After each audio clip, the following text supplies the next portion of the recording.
Hey everyone, welcome back to the channel. In this video, I'll show you exactly how to create and print barcode labels in Shopify using the Retail Barcode Labels app.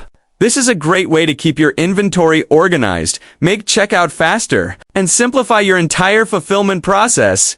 Let's get started. First, you'll need to install the Retail Barcode Labels app from the Shopify App Store.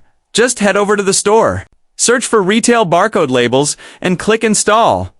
This is the official Shopify app for generating and managing barcode labels for your products. Once it's installed, go to your Shopify Admin dashboard and click on Settings in the bottom left corner. From there, select Apps and Sales Channels, then click on Retail Barcode Labels. You'll see an option to create a template. Go ahead and choose that.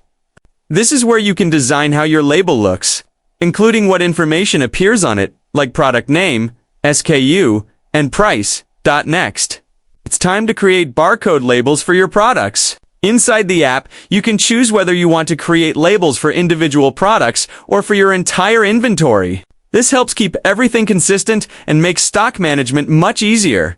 When you're ready to print, go back to your Shopify admin and open Products. Select the items you want to print barcodes for, then click on the More Actions button and choose Print Barcode Labels.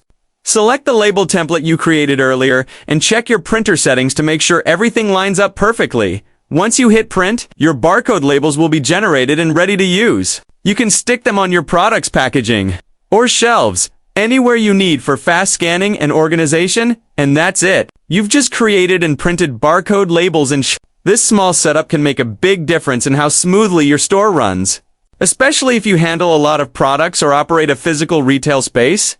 If you found this tutorial helpful, make sure to hit the like button, subscribe for more Shopify guides, and let me know in the comments what topic you'd like me to cover next. Thanks for watching, and I'll see you in the next video.